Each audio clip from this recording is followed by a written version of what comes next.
OBC समाजासाठीच्या उपसमितीला मान्यता। प्रत्येक पक्षातील 2-2 मंत्री आणि अधिकारी असतील। राज्य मंत्रिमंडळाच्या बैठकीतील निर्णय। मराठा आरक्षणाच्या जीआर वरून वादाची ठिणगी। छगन भुजबळांचा कॅबिनेट बैठकीवर बहिष्कार। अंडरवर्ल्ड डॉन अरुण गवळीची 18 वर्षांनंतर नागपूर तुरुंगातून सुटका। सर्वोच्च न्यायालयाकडून जामीन मंजूर। नगरसेवक कमलाकर जामसांडेकर हत्येप्रकरणी भोगत होते शिक्षा। मराठा समाजात काढलेल्या जीआर बाबत ओबीसी समाजात नाराजी। सोमवारी ओबीसी समाजाचे नेते हरकत घेणारी याचिका करणार। राज्य सरकारने परस्पर निर्णय कसा घेतला? ओबीसी नेत्यांचा सवाल। मराठा आरक्षणासाठीचा जीआर बेकायदेशीर। तुम्ही कुठल्या अधिकाराखाली हा जीआर काढू शकता? लक्ष्मण हाकेंचा सवाल। मराठा आरक्षणात देवेंद्र फडणवीसांचा सिंहाचा वाटा। लक्ष्मण हाकेंनी अतिशहाणपणा करू नये, राधाकृष्ण विखे पाटलांनी फटकारलं। गेल्या वेळी लोकसभा डोळ्यासमोर ठेवून मराठा आंदोलकांच्या हातावर तुरी दिल्या।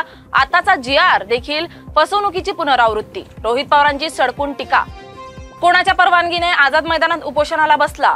सरकार आणि मनोज जरांगेंना हायकोर्टाने फटकारलं।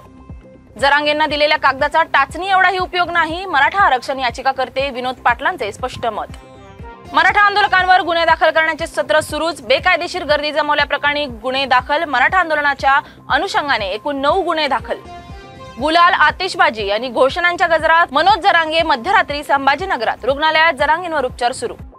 दौंड तालुक्यातील पाटसमध्ये मराठा बांधवांकडून जल्लोष। छत्रपती शिवरायांच्या स्मारकास पुष्पहार अर्पण करून जल्लोष साजरा। मोदी रडतात, आईला शिव्या दिल्या म्हणून। मग भाजप नेत्यांनी जरांगेंना कोणती भाषा वापरली? भाजप दुतोंडी गांडुळासारखा संजय राऊतांचा हल्ला बोल।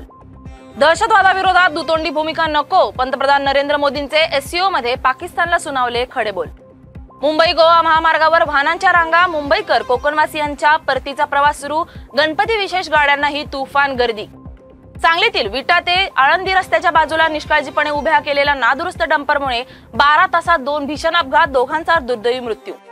भारतावर लावलेले आयात शुल्क मागे घेणार नाही। 50% आयात शुल्क कायम ठेवणार। डोनाल्ड ट्रम्प यांची माहिती। पुण्यातील गुरुवार पेठेतील एका इमारतीला आग लागल्याची घटना। रहिवाशांना सुखरूप बाहेर काढण्यात यश। सुदैवाने कुठलीही जीवितहानी नाही। अफगाणिस्तानच्या पूर्व भागात रात्री 6 रिश्टर स्केल क्षमतेचा तीव्र भूकंप। 1400 लोकांचा मृत्यू तर 3100 पेक्षा अधिक जखमी। 5000 घरांचं नुकसान। कवी कुमार विश्वास यांच्या पत्नीवर गैरव्यवहाराचे आरोप। मंजू शर्मांनी दिला आरपीएससी सदस्यत्वाचा राजीनामा।